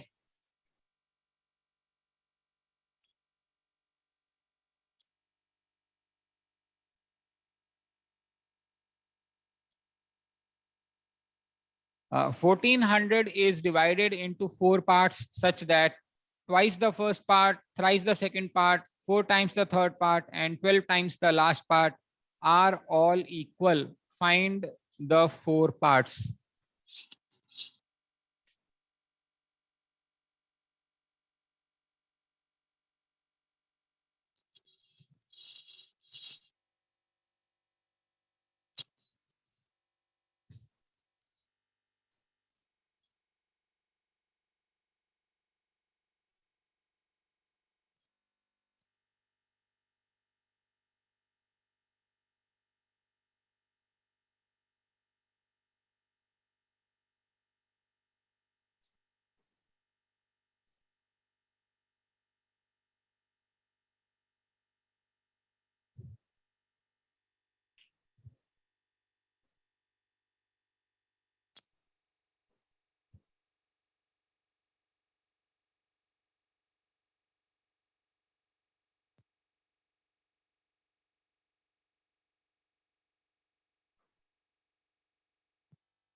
तुम सब पढ़ रहे हो क्या ये सब?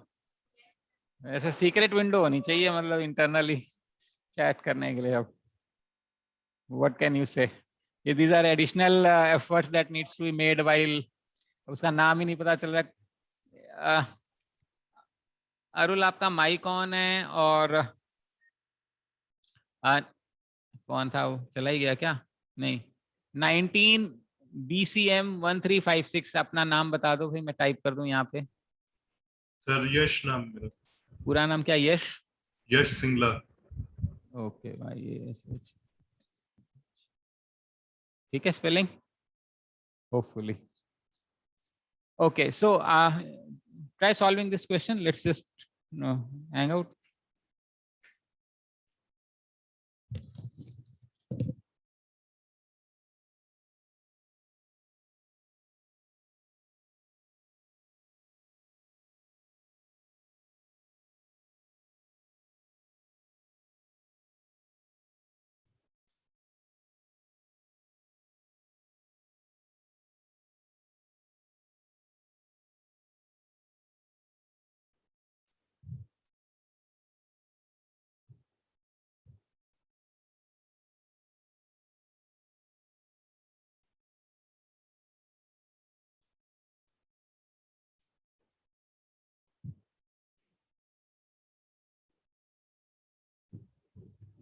मनु, वो वहां से आया है।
हाँ जी बच्चे लोगों, बनी बात।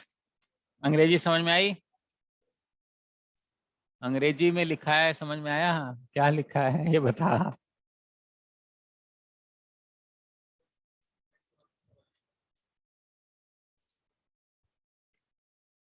हाँ जी, ऑनलाइन बना किसी का?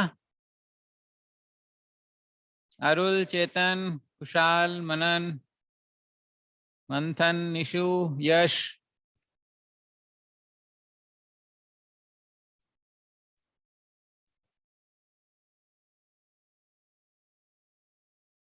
नहीं।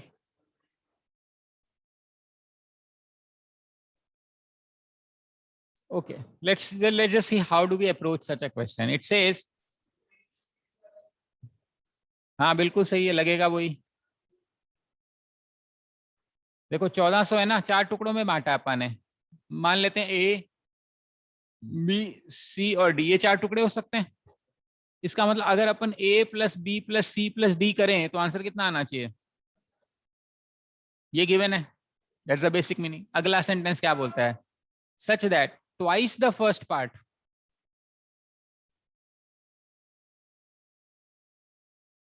Thrice the second part, 4 times the third part and 12 times the last part are all equal. सारे बराबर हैं।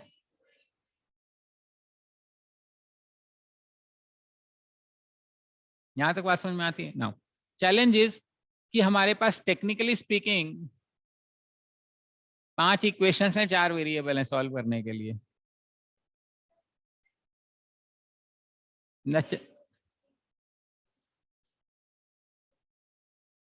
इक्वल क्यों हो जाएगा?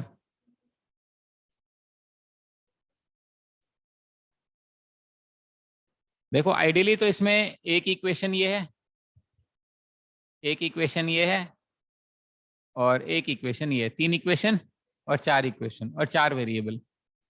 Basically, it's a simple question of 4 equation, 4 variable.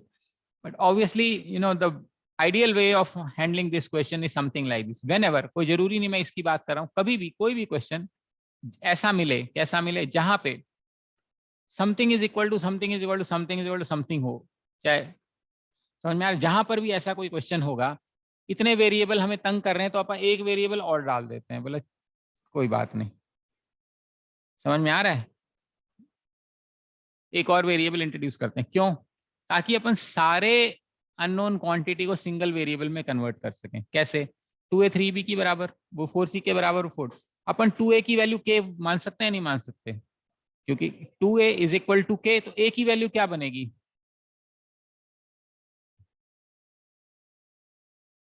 a की वैल्यू बनेगी k upon 2। 3b is equal to k, तो b की क्या वैल्यू बनेगी? k upon 3। 4c की वैल्यू k बनेगी, तो c की वैल्यू क्या बनेगी? k upon 4। 12d की वैल्यू k बनेगी, तो d की वैल्यू क्या बनेगी? इससे क्या होगा, अपन a की जगह क्या लिख पाएंगे? k/2। b की जगह क्या लिख पाएंगे? c की जगह क्या लिख पाएंगे? इसका सम कितना है? 1400।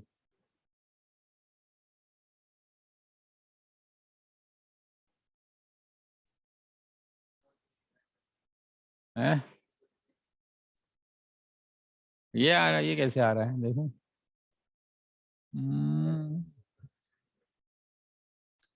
अच्छा यहां तक क्लियर है, एक बार देख लेते हैं, फिर लेते हैं इसका एलसीएम। 12 6 के प्लस 4 के,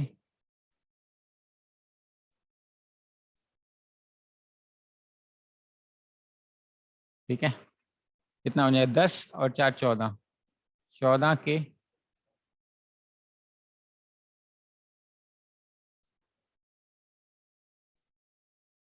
की वैल्यू आ गई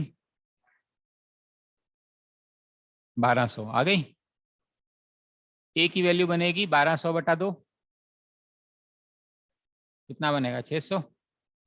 ये बनेगा 1200/3, 400। ये बनेगा 1200/4, 300।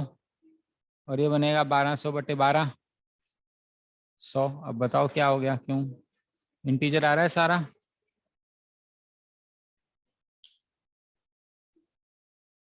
कुछ समझ आ रहा है या आके जा रहा है?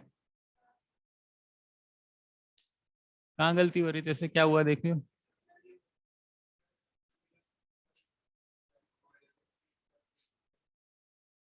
वो तो अगर तीनों आपस का रेशियो निकालना पड़ेगा पहले, तब बनेगी ना बात।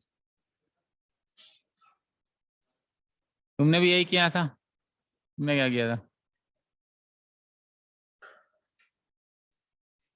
हाँ चलो कोई नहीं। और इसने क्या लिखा था? इसने भी कुछ गलत किया था ऑनलाइन। हाँ मनन, ये कहाँ से आ रहा है? ये कैसे हो सकता है? तुम सोच भी कैसे सकते हो कि ऐसे करना है? वो तो जब रेशियो दिया होगा तब। यहाँ इक्वल टू दिया है, रेशियो और इक्वल टू में तो फर्क है। अगर तुम्हें वो करना है, मान लो करना है, तो क्या करोगे तुम?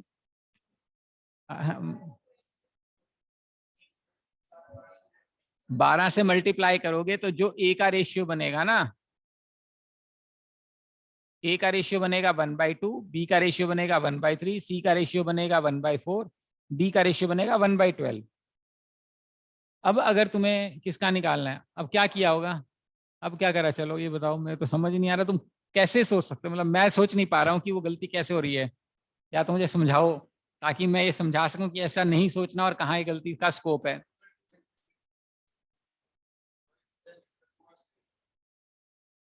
350 को कर दिया था 1200 को 4 पार्ट में करके। क्या है? हाँ चल। हाँ ठीक है, बिल्कुल हाँ।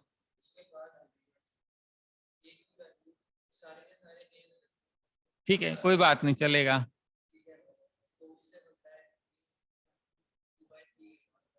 अच्छा ठीक है। हाँ हाँ ठीक है।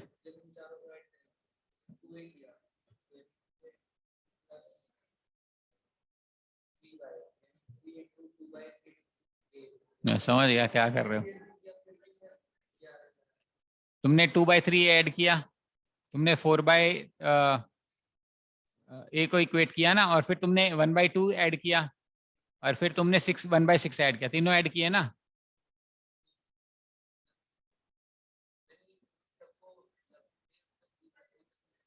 नहीं हाँ, नहीं वो भी तुमने सी किया है उसमें। तुमने अल्टीमेटली 4 में कन्वर्ट करना है, वो तुम वो गलत नहीं कर रहे हो, वहां गलती नहीं है, ध्यान रखना आप। हाँ, तुमने ए नहीं जोड़ा, वहां गलती है।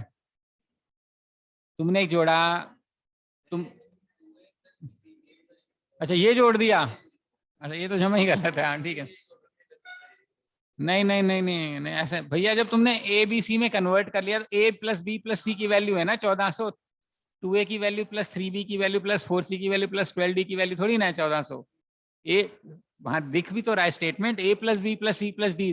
तो आप चाहे ए में कन्वर्ट कर लो, कोई दिक्कत नहीं है, चाहे बी किसी भी में भी कन्वर्ट कर लो, मेरे लिए सबसे आसान होता है एक नए में कन्वर्ट कर लो, कंफ्यूजन खत्म हो जाती है सारी की सारी। तो बट ऐड करना तो A plus B plus C plus D पड़ेगा ना, उसकी इक्विवेलेंट वैल्यू जोड़ोगे आप। ठीक है। हाँ समझ में आया ऑनलाइन मंथन, गलती कहाँ थी?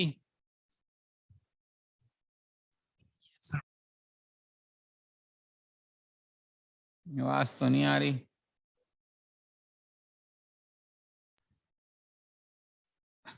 क्या रिपीट करूं भाई? सर मैं यही सॉल्यूशन है जो। मैं कह रहा, अच्छा मैं कह रहा हूँ, हमें ये दिया हुआ है 2a is equal to 3b is equal 4c is equal to 12, ये दिया हुआ है। नो सर, ये नहीं कि 175 कर दिया था ना वो, उसमें गलती क्या की थी? उसने उसमें ये किया था, तुमने a2a plus 3b plus 4c plus 12d is equal to 1400 ले लिया, और तुमने सबको किसी ए में कन्वर्ट कर दिया, कोई बात नहीं, बी की जगह ए बना दिया, बना तो दिया, लेकिन इसका जोड़ 1400 थोड़ी ना, ये तो गलत है। A plus B plus C plus D है ना 1400, तो तुमने ये इसका 1400 क्यों बनाया? ये सर सारे इक्वल पार्ट्स मान लिए ना। Parts? 2a is equal to 3b is equal to 4c। हाँ वो तो दिया हुआ है, मानना क्या है? हाँ तो चार पार्ट्स में कर दिया, 350 को 1400 को चार पार्ट में किया तो। और फिर उसको मल्टीप्लाई करना था शायद, ये हमने डिवाइड कर दिया। अच्छा अच्छा अच्छा, तुम ये कह रहे हो, पता नहीं तुमने कहाँ जाके दिमाग लगाया है। ये कह रहा है कि चार बराबर हिस्से हैं ना, तो अगर ये बराबर होना है तो ये 350 इसको बना लो, इज इक्वल टू 350 इसको बना लो, इज इक्वल टू 350 इसको बना लो। हाँ, ये बना तो लिया, आगे क्या करा तुमने फिर? अच्छा ये सर शायद फिर ये डिवाइड कर दिया 2 से, फिर 3 अच्छा, से, फिर फिर तुमने 4 से। 2a को 350 मान लिया, a की वैल्यू 175 मान लिया, ऐसा? Yes sir. देखो, टुकड़े कौन से थे? A B C. टुकड़े कौन से थे? A B C. तो, तो 2a की वैल्यू 350 थोड़ी ना है।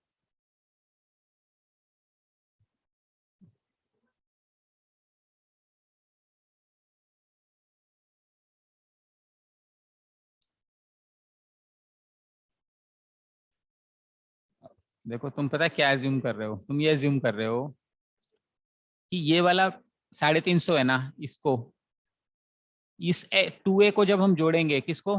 2a को जोड़ेंगे किससे? 3b से। इसको जोड़ेंगे 4c से, इसको जोड़ेंगे, तभी तो 1400 बनेगा। आ- आपने ये एज्यूम कर लिया ना 2a 3b के बराबर है 4c, लेकिन आप कह रहे हो कि इसको 350 मान लेते हैं, तो इसका मतलब 2a जोड़ा, किसके साथ जोड़ा? 3b के साथ जोड़ा 4b, तभी तो 1400 बना रहे होगे। आ रहा है समझ में? इसको तुमने 350 मान लिया, तुमने चारों को 350 मान लिया, और तभी माना है ना, गिवन तो नहीं है।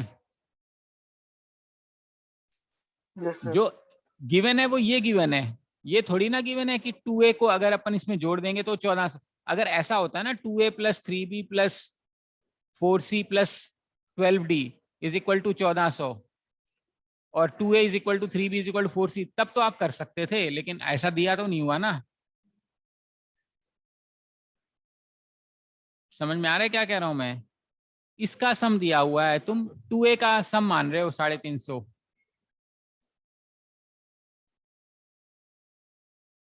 ठीक है। Yes sir. हाँ,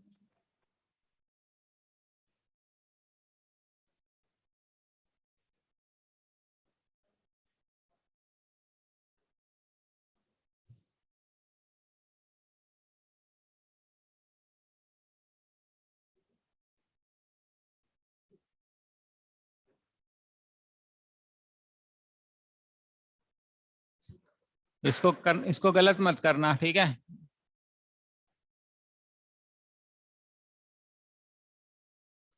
1400 is divided into 4 parts, such that half of the first part, 1/3 of the second part, 1/4 of the third part, and 1/12 of the last part are all equal.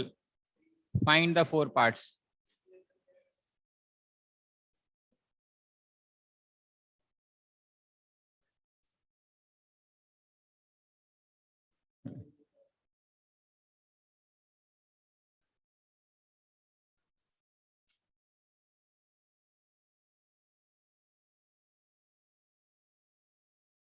है? हाँ, बट आंसर निकालो बिना गलती के।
है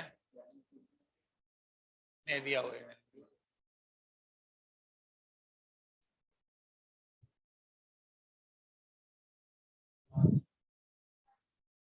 हैं? क्या है? कौन सी वैल्यू डेसिमल में? बाकी क्या?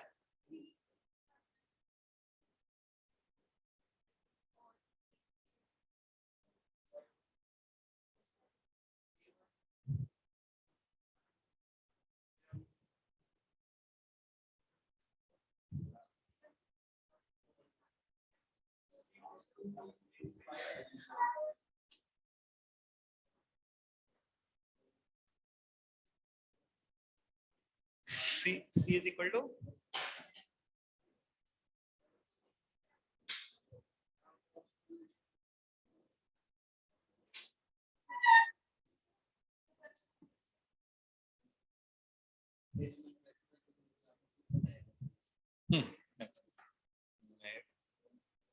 इसको रिप्रेजेंट फ्रैक्शन में किया हुआ है बुक में भी।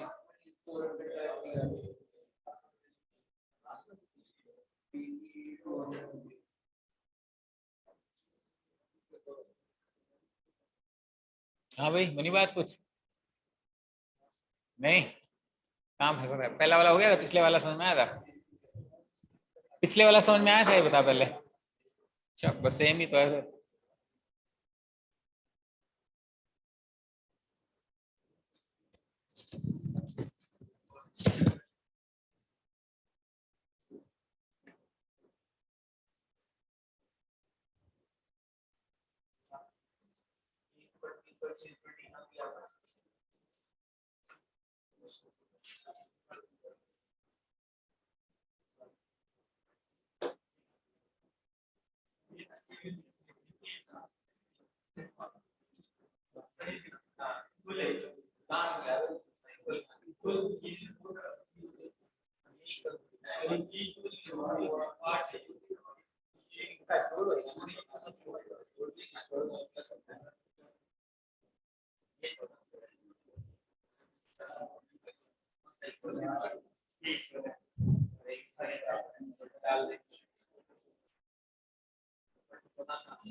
I should correct it, but okay.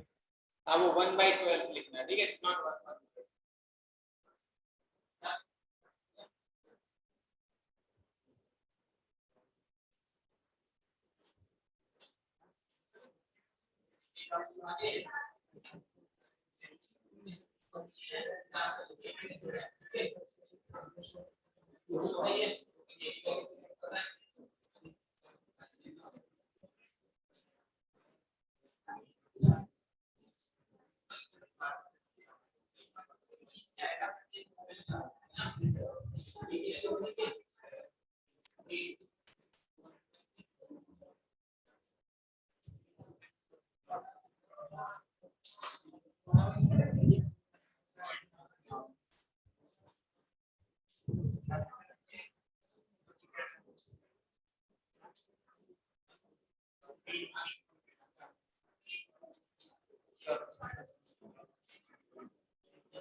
हो गया था तेरा?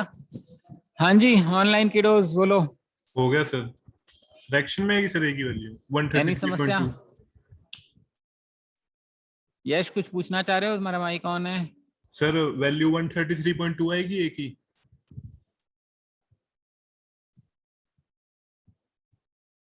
आवाज तो नहीं आ रही यश, अगर तुम कुछ कह रहे हो तो।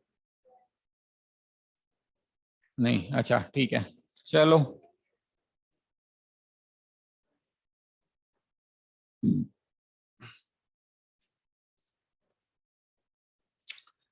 Okay, this is slightly different question.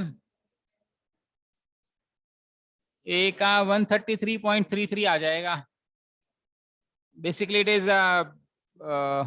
what? It is 400 by 3. So it should be 1.333 into 100. So the answer has to be 133.33. But approximately it is correct. ठीक है, ठीक है, let's just take this one more question.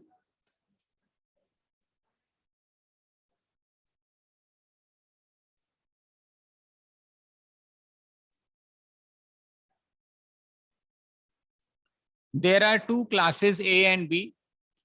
If 10 students leave the class A and join class B, then the ratio of the total number of students in the class A and the class B would reverse. Find the difference in the number of students in class A and class B. एक minute यार,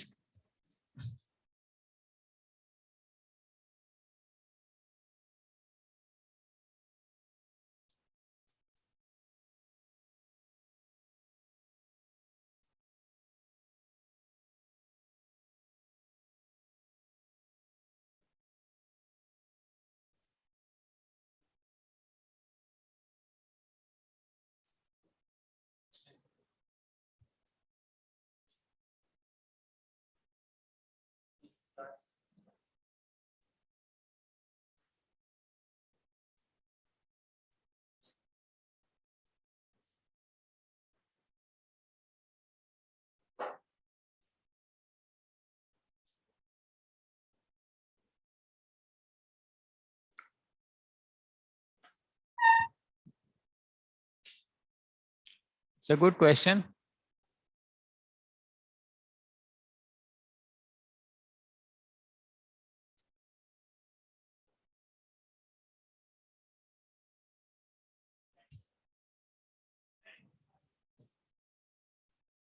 कैसे?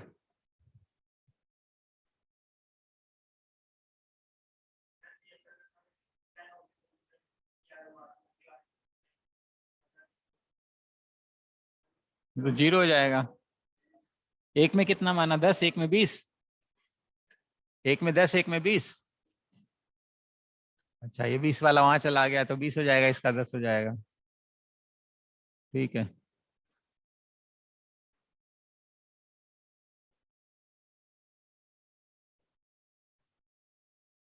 इधर है क्या मेरी class अगली? कुछ और है इंतजाम? कुछ और है?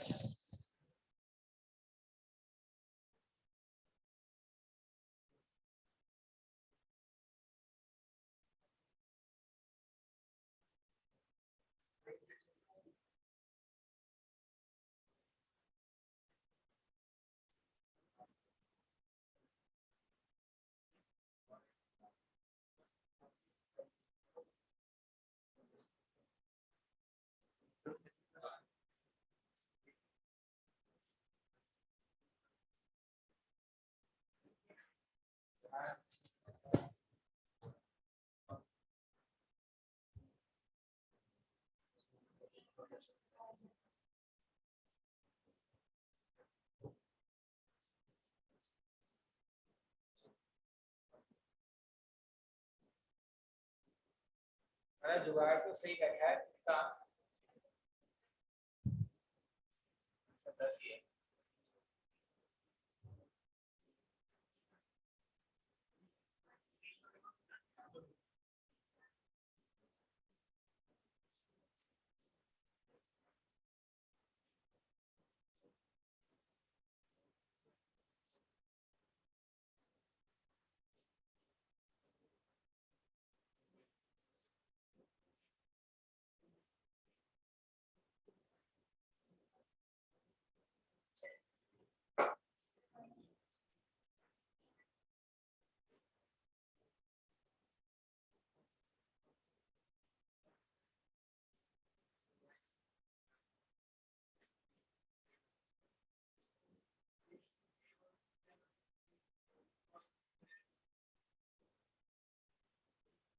तो मान लो रेशियो ए बाई बी है, मान लो पहले अगर एक में से कुछ निकल गए, वो जो निकल के दूसरी क्लास में चले गए, तो जो रेशियो है ना, वो ए बाई बी था, वो बी बाई हो जाएगा। तो मैं दोनों क्लास का डिफरेंस बता दो।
Okay, so this is a slightly typical in the sense, अगर सॉल्व करना है, अगर जैसे उसने कर लिया डायरेक्टली वो तो अच्छी बात है।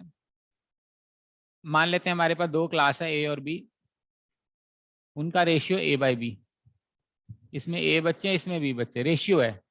तो actual number of students A x by B x, A x है और यहाँ बी एक्स है, ये समझ में आ रहा है। हमें दोनों क्लास का डिफरेंस यानी ए एक्स माइनस बी एक्स निकालना है। एक्स क्यों लिया, क्योंकि मल्टीप्लाइंग। अब कह रहा है कि एक क्लास में से किस में से निकले, ए में से 10 बचे, यानी ये 10 माइनस हो गया और ये इसमें ऐड हो गए, तो रेशियो हो गई बी बाई ए। यहां तक क्वेश्चन समझ में आता है। ए बाई बी था, ये रेशियो था। एक्चुअल बच्चे कितने हो गए, ए एक्स एंड बी एक्स। पहले में से 10 निकल गए, वो दूसरे में ऐड हो गए, तो रेशियो क्या बन गई, बी बाई। यहां तक समझ में आ रहा है। हमें निकालना है A X minus B X, तो हम क्रॉस मल्टीप्लाई करेंगे, तो A square X minus 10a is equal to B square X plus 10b। अब हम क्या कर सकते हैं,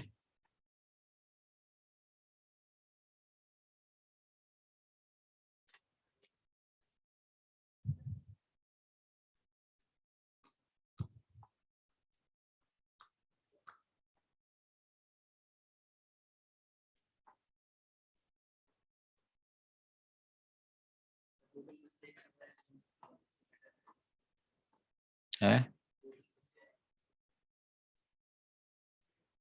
हाँ और भी अच्छा है वैसे तो,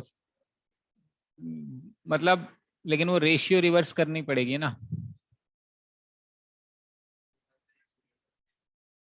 हाँ ऐसे भी हम कर सकते हैं, बड़ा लंबा पड़ेगा वैसे, ए square x.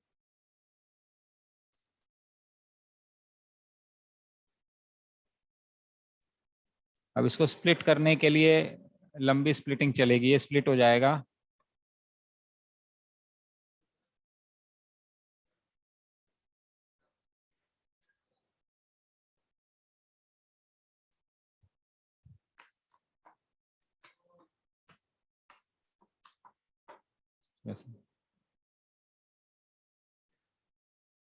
But A is not equal to B, therefore ax minus, ये बनेगा। दूसरा तरीका है, टोटल नंबर स्टूडेंट्स एक्स है और इसमें वाई है, तो रेशियो ये बनेगा, इसमें से 10 निकलेगा, इसमें से 10 ऐड हो जाएगा, रेशियो क्या हो जाएगी, Y by X square minus 10x is equal to B Y is equal to 10b। बात तो वही आ जाएगी।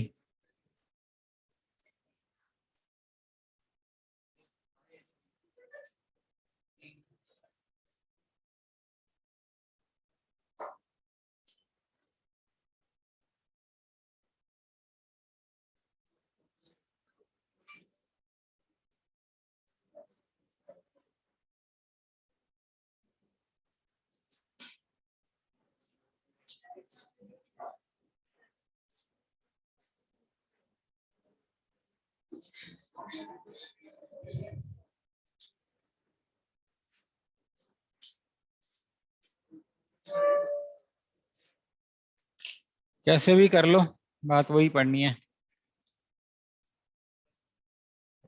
हाँ एक्स और वाई मान लो बेटर रहेगा, एक क्लास में एक्स है एक में वाई है, तो रेशियो एक्स बाय वाई हो जाएगा, कॉमन फैक्टर रेशियो तो वही है। मान लो मेरे पास एक में 20 बच्चे हैं एक में 30 बच्चे हैं, तो रेशियो तो यही बनेगी, ठीक है। तो ऐसे कर लो, इसमें एक्स बच्चे मान लो इसमें वाई बच्चे मान लो, एक्स में से 10 कम हो गए वाई में से 10 बढ़ गए, तो रेशियो रिवर्स हो जाएगी, क्रॉस मल्टीप्लाई कर लो, सॉल्व कर लो। कुछ समझ में आ रहा है। आज के लिए इतना ही, कोई प्रॉब्लम है तो बताओ इसमें।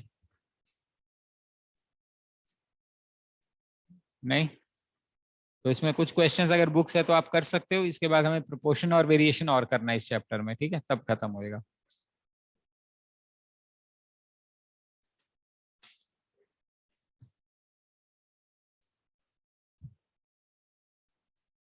हाँ जी, ऑनलाइन एनी क्वेश्चन क्वेरीज।